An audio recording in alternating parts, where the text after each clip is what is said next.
Hudson County View, live and uncut. I'm your host, for what you see is what you get, and what you don't is better yet, John R. Highness. And of course, I'm here like every week to bring you the latest and greatest in Hudson County news. So really a lot of breaking stories as usual, but let's first for a moment talk about Hoboken over in the Mile Square. We saw they renewed their superintendent, Dr. Christine Johnson's contract through June 30th of 2026. So it's a 5-year deal that's retroactive to this past summer. And this is a deal that could be quite lucrative, with all incentives could be topping out in 2026 at about $280,000. So we're going to tell you about that. And we're also going to be talking, of course, about Jersey City. And in their Board of Education, they're discussing now doing COVID testing for their vaccinated staff, as well as for their students that have parental consent. So obviously this is something that was talked about in the early days of going back to school, in the summer several weeks ago, as they were planning, prepping. And now it looks like this is going to become a reality pending a final board vote tonight. So we're going to talk about that. We're also going to talk about Jersey City rental relief. Obviously, this is something that got a lot of national attention. The Huffington Post did a couple stories in the past week, and certainly we've been following up on that. And today, the city came out and said that they're going to be doing their second round of rental relief funding, and that's going to include people that have been out of work for 90 days at a 50% AMI. So we're going to explain what all that means, and as well as the timeline and how you can apply. And of course, as every week, I'm joined in the studio. Today, I'm joined with Jersey City Ward A Council candidate Kristen Zadroga-Hart. As you guys know, they just did a debate right here at the Hudson Media Group on Tuesday, so there's certainly a lot of topics to follow up there. And so we're going to talk about all of that and much more right after this commercial break. Good Friend Self-Storage in North Bergen, New Jersey is a fully climate-controlled facility equipped with state-of-the-art security, packing supplies, a Refer a Friend program, and multiple loading docks convenient for commercial use. Located just off of Route 3 at 4301 Tunnelly Avenue, Route 1 and 9. Call 201-867-2444 or visit us on the web today. Good Friend Self-Storage. Let us be your good friend. Burns Brothers Memorials, Monuments, and Markers, 787 Tunnelly Avenue, Jersey City. Hudson County's only monument maker, serving all faiths and cemeteries. Design, studio, and large inventory on site. Cemetery inscriptions and custom orders welcome. Burns Brothers Memorials, Monuments, and Markers, 787 Tunnelly Avenue, just south of Secaucus Road. Craftsmanship that will last for all eternity. Burns Brothers, Jersey City, Albert H. Hopper, North Arlington. Visit us on the net.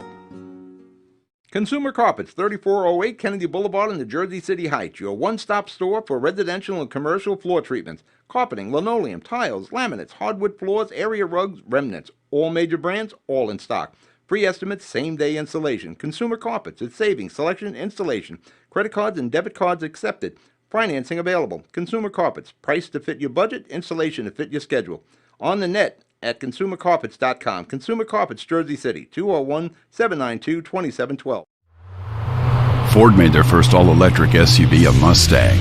Rapid acceleration, reactive handling, 300-mile range. You control how it feels and how it sounds. It knows you. It dials into your preferred settings. It has an array of driver assist technology. Cameras and sensors enhance your awareness and provide you with additional control. But it's more than cutting-edge technology. It's the spirit of it. It's a Mustang. Hudson County View, live and uncut. As I just said a few moments ago, today I'm joined with Jersey City Ward A Council candidate Kristen Zadroga-Hart. Kristen, thanks for coming in. Appreciate it. Thanks for having me. So, obviously, as I also mentioned, Tuesday, the Hudson Media Group right here hosted a debate. So for those that haven't had a chance to watch the whole thing, or maybe were just able to parse through, or perhaps didn't even know about it, just tell us a few key points, whether we're talking affordable housing, sustainability, or anything else about Ward A that you wanted to get your position out there on. I think the number one topic that I am passionate about is fully funding our Jersey City public schools. The city has not shown up for their responsibility for the past 20 years, and the past 8 years under the Phillip administration has not been any better. Under the current the past 4 years, the city has not given the public schools $200 million that it should have gotten if not for pilots. So making sure that the city fulfills its full responsibility to the children and the students of the Jersey City Public Schools is my #1 priority.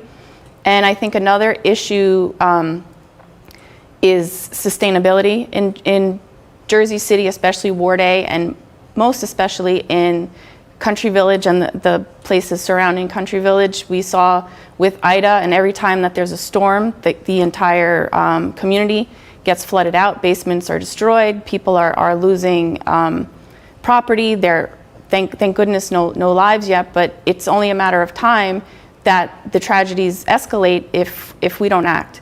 Since I won't say how old I am, but since I've been alive, Country Village has been flooding. It's nothing new, and nothing seems to get done about it. And I think as climate change and the environment escalates, we need to escalate our efforts to help the citizens and help Jersey City, not only evenly, but more aggressively. We have to get into that.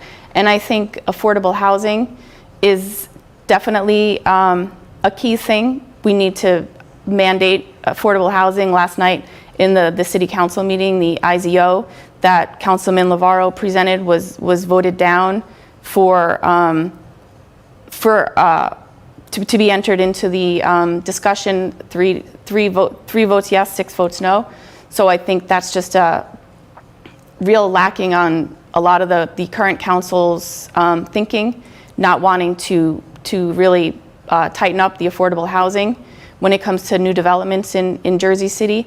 And finally, recreation, youth and recreation. As a teacher in the Jersey City Public Schools for 28 years, I've grown up as an athlete, as someone in the community, grew up in Jersey City. I just know that we can be doing so much more for our youth and our students in Jersey City, especially Ward A, and not just recreation in terms of youth, but also that can be geared toward our senior population as well.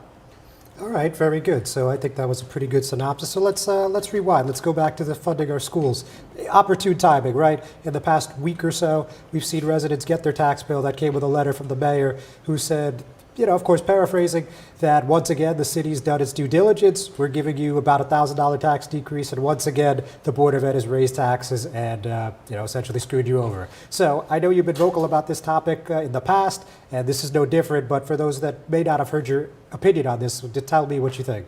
I think the mayor is just shirking his responsibility. That was a campaign, basically a taxpayer-funded campaign letter that he included in the tax bill to try to take the heat off of him for the fact that he basically forced the hand of the Board of Education to have to raise the school tax levy to be able to fund the schools. We have massive cuts coming, and even that we've had from the state, and more are even coming down the pipe. So the Board of Ed and Mr. Walker have a responsibility to provide a free and full education, robust education for our students. And that takes money, and the city is not putting in its fair share of that budget. So I think he's trying to pull back a little with his responsibility, and he's sort of shifting the blame that he caused. He sort of twisted the arm of the Board of Ed. All right. So on that, the mayor, I think, has been mostly consistent on this, if not totally consistent. He said, I've gone to the Board of Ed, most notably when we had the meeting with the mayor right here. He said, I've met with all the representatives, delegates numerous times. I've made suggestions. They say, no, no, no. They want a blank check, and I won't write a blank check. So how accurate do you think that assessment is? They are an elected body by the people of Jersey City. Mr. Walker is appointed by the Board of Education, who, once again, they're an elected body. So I think there needs to be cooperation and collaboration, because at the end of the day, Jersey City Public School students are also Jersey City residents. But I don't think City Council or the mayor have the right to dictate how the Board of Education spends money. Their budget is completely transparent online. Every check basically that they write gets approved at every board meeting. That's fully documented, and for anyone can see. The education is expensive, especially in an urban district. We have, I've said this a few times, 96% of MS 40 students qualify for free or reduced lunch. We have a larger number of special education students in the district.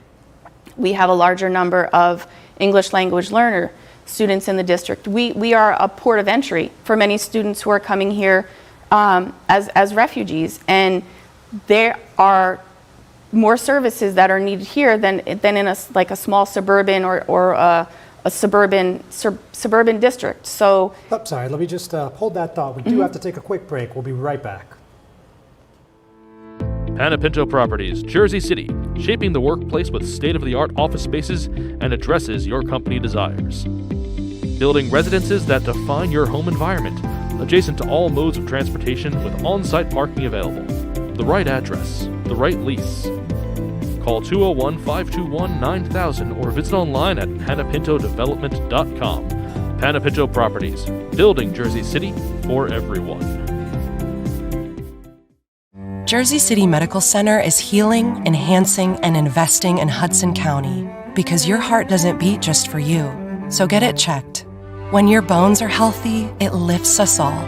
We're delivering joy daily in our Lord Abbott Maternity Wing and providing New Jersey's only NCI-designated comprehensive cancer center. We'll continue building our medical network and taking every precaution for your safety so that we can all be healthy together. Hudson County View, live and uncut. John Arhitis, and I'm still with Jersey City Ward A Council candidate Kristen Zadroga-Hart. So I'm sorry, Kristen, you were in the middle of a point. Sorry, I'm pretty long-winded when it comes to education. I'm That's very all good. passionate about it. I just think that the students in Jersey City or any large urban area require more funding, more services, and those services need to, the funding has to come from somewhere, and the city has historically underfunded our schools, and I think it's time that we take responsibility, stop kicking the can down the road, and the state has sort of pushed that envelope even further with all their cuts. So on that, again, he said used the word blank check many times. So would it be a fair thing to say that maybe the Board of Ed should come forward and say, hey, like we need money for, let's say, tablets, which I know was an issue not that long ago. Could the city maybe give us $50,000? Kind of do it like you would do like an itemized receipt. Would that be something that would be feasible? Why should the Board of Education have to come hat in hand to, that's basically the city council or the mayor dictating line by line what they're allowed to spend money on. They're not the educators. And the Board of Education, they're not the educators either. They're there to support Mr. Walker, Dr. Fernandez, all of the supervisors, the teachers, to provide that education to the students. All right, fair enough. So let's move on. We could certainly do this all day, but let's talk. The second thing you mentioned was sustainability. So, and we're actually also an opportune topic because there's a flood watch today. But so, tell us a little bit what's been happening in Country Village, and I think this also partners with smart development and what you think they could do to make some of these problems disappear in the coming years. I think Jersey City tends to be a little more reactive when it comes to a lot of stuff. And I think, especially with climate change, we have to be completely proactive at this point to try to combat and catch up with decades of just missing the boat on certain things. I think we have a very good chance of righting some wrongs. If you look at Hoboken and Bayonne, they're building sustainability parks, where in Country Village there's a park. It's very dilapidated. I used to play college Little League there growing up, so I've seen it just sort of deteriorate over the years, and it's a good opportunity to just completely redo that space, reimagine it. It could be a green park where you still have your playground and you have your ice hockey, street hockey, whatever you want to play there. You have the Little League field there. But underneath it, there are basins that could catch 400,000 gallons of water that would be otherwise rushing into people in Country Village's basement. There's some new development on, newer, it's a few years now, but up on Gates Avenue. It's basically a funnel that brings water flooding right down the steps. So the people that are the closest to the park are getting hit the most. We could provide grants or some sort of funding for green rooftops. where anyone who wanted a rooftop, it doesn't have to be a complete garden, it could be if you wanted to, but if we just put soil and native grass or native plants up there, it's a way to absorb thousands of gallons of water every time it rains. If we ban concrete slabs on new development or any sort of new housing, water has to go somewhere. When it comes down from the sky, it's not going to magically disappear. So when you build a concrete slab, which Bayfront, if it's a huge concrete slab, that grass is not there to absorb it anymore. Very good. So speaking of Bayfront, I think a perfect transition into affordable housing. Obviously, this was one of the projects that was touted as having, above and beyond what the state requires and what most municipalities see. So that's one thing. But when we're talking about that, and when we're talking about the IZO, as you mentioned earlier, what does Jersey City need to do going forward? I think we have to mandate affordable housing. It's not an option. People are getting priced out of their houses. And I hear a lot of the current administration right now saying that I don't want too much affordable housing in my ward, or I can't have affordable housing over here. I don't understand that mentality, because affordable housing just means that you can afford to live where you are and you're not going to be priced out of your home. You're not spending more on housing than you make for a living. So I think we need to rethink affordable housing, and it's not, it almost seems like I don't want those people to come live in my ward, where I think we need to make Jersey City affordable so we're not pricing out longtime residents. Gotcha. And finally, when you ran for Assembly in 2017, the NJEA was a friend and partner that certainly helped your efforts during that time. I assume that will be the case again when you're running for Ward A? The NJEA does not endorse municipal candidates. Okay, fair enough. Anything else before we call it a day? No, I just thank you for having me. Thank you for the opportunity. All right, Kristen, thanks so much. We'll certainly be talking soon. Ladies and gentlemen, thanks for tuning in. We're not done yet, but we're going to take a quick commercial break. Newport, the luxury waterfront community on the Hudson River, offers a quality of life you deserve in one of our many high-rise towers. With amenities such as the on-site Newport Path, light rail, Newport Town Square, 3 playgrounds, dog run, upscale restaurants, retail giants like Kohl's, JCPenney, Macy's, and Target. Morton Williams and Acme Supermarket are just outside your front door. A health and fitness center, skating rink, and medical facilities are also on site. Enjoy the New York skyline from our waterfront and various parks. Manhattan is just one pass stop away, or a quick ride through the Holland Tunnel. Nursery and private elementary schools all on site. 12-screen movie theater at the Newport Center Mall. Looking to visit? Stay at the Westin or Marriott Hotel. For more information, visit us at newportnj.com. Make lasting memories to cherish forever. It's incredible. It's you, Newport. Live like you want. Jersey City Medical Center has a passion for heart health.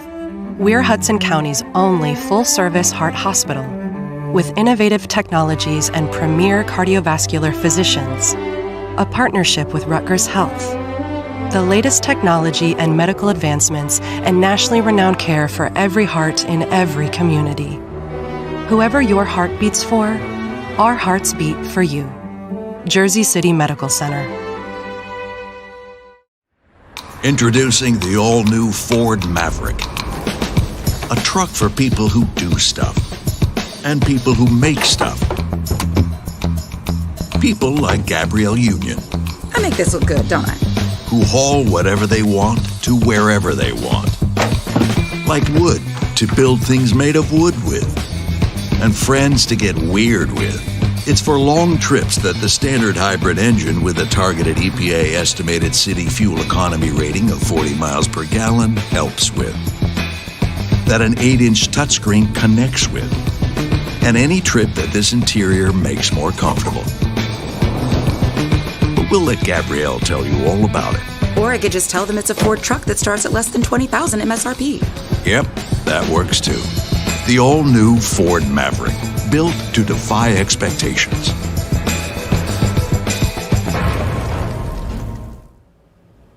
Hudson County View, live and uncut, John R. Highness. So let's talk about some of the stories that I mentioned at the top of this program. So again, in Hoboken, we saw the Board of Education unanimously approve a 5-year deal with their superintendent of schools. That's Dr. Christine Johnson. For many of you, you know that the superintendent in the Miles Square got praise that went to a state and to some extent even a national level for their handling of the pandemic. Their schools only closed for a few weeks last year, and of course many schools did not reopen after Governor Murphy, of course, put in that order regarding COVID safety measures about early spring last year. So with that, the Hoboken Board of Education renewed the contract, which is good through June 30th, 2026. And I'm sorry, I misspoke a bit at the top of the program. The contract could be $264,890 at the end of 2026 if all quantitative and qualitative merit goals are met. So interestingly, there's really not a whole lot of particulars on this story because the contract hearing was on August 24th, and 0 members of the public came to speak, which is quite shocking, but that's exactly what happened. So at that meeting, we heard from Board of Education President Sharon Angley. She said, since starting with the district, Dr. Johnson's focus has naturally been on academic achievement coupled with social and emotional well-being of our students and staff. Dr. Johnson's tireless efforts began well before the COVID-19 pandemic. This past year was a true test. She knew what needed to be done and how to do it for our students, family, teachers, and staff. Her organization, communication, and proactive approach this past year was a success, something most districts throughout the state and country couldn't pull off. So, as I mentioned, this is a retroactive contract. It's good through July 1st, again through June 30th, 2026. In year one, her salary is $193,778. Through 2026, it's $230,360. However, in those 5 years, again, there's qualitative and quantitative result benefits, like, for example, if testing scores reach a certain threshold, then bonuses are possible. If she reaches all the bonuses, year one could be $222,825, and year 5 could be $264,890. So that's really about it. I mean, the actual meeting where they approved the contract, September 14th, it was just about 30 minutes. Though of note, there was only 3 public speakers at that meeting, and they all spoke out against Hoboken's COVID testing measure. So we know that last month the governor announced that there would be a vaccine and testing mandate for all public school districts in New Jersey, effective October 18th. Teachers and staff need to be either vaccinated or get tested once a week. Hoboken went above and beyond that recommendation, and now they are actually having all their students 12 and over getting tested weekly as well. So there was a few parents speaking who were not happy about that, but I think that's actually a pretty good segue into what's happening here in Jersey City. Their Board of Education, again, as I mentioned earlier, is seeking to expand their COVID testing mandate that is going to include vaccinated staff and students that have parental consent. So this first got discussed at Monday's caucus, and it was reported only by Hudson County View. Let's first hear from Superintendent of Schools Franklin Walker. He said, "We will also offer COVID screening for students and parents that have the option for their children to participate. Only children who have their parents' permission will be tested. The COVID-19 testing program will be available to all students from preschool to 12th grade. The screening will identify cases that will protect you as well as family members and will not impose consequences for children not participating." So certainly that is interesting. And then as the meeting went on, just a few minutes later, about 10 minutes later, we heard from Trustee Gerald Lyons, and he noted that he's fully vaccinated and he, like many other Americans, New Jerseyans, still contracted the COVID-19 virus. And while he ended up getting over it and is in good health today, he said this is a perfect example of why we should be testing everybody, not just the unvaccinated staff. So specifically, he said, for all of our staff that are vaccinated, they could be carrying it as well. And I think to protect us legally, and I think ethically, it should be everyone gets tested once a week. If we're going to say we're only going to test the people that are unvaccinated, we're sending out the wrong message, because we now know for a fact that even vaccinated people can carry the virus and get it themselves. So they broke for a closed session, and when they came back, there was an agenda item added from Board of Education President Musab Ali, and it said in part, the Jersey City Public Schools shall expand the requirements under said order by mandating that all vaccinated full-time employees of the Jersey City Public Schools shall be required to undergo weekly COVID testing in the same manner of procedures that non-vaccinated employees required under Executive Order 253. Of course, that's the order from Governor Murphy. Now, prior to the vote, we saw Trustee Lorenzo Richardson raise his hand, and he said that he would like to see the possibility of both nasal and saliva tests. However, the board president said that that's not going to be a possibility because the vendors on the agenda tonight only offer PCR, which is nasal testing.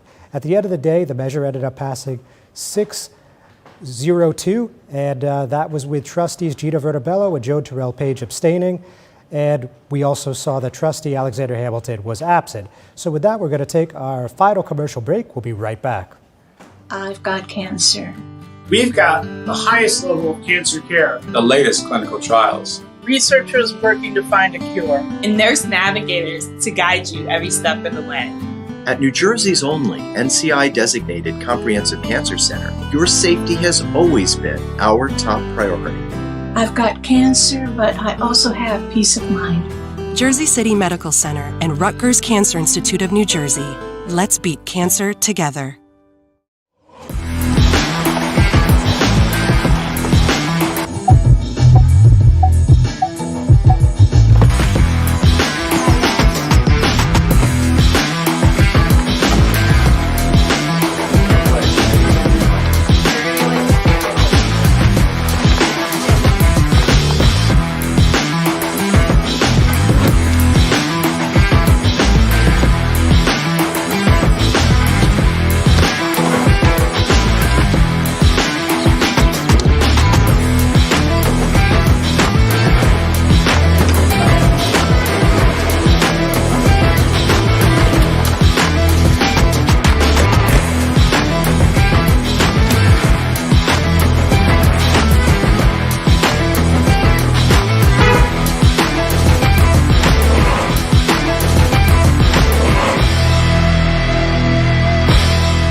Hudson County View, live and uncut, John Arhitis.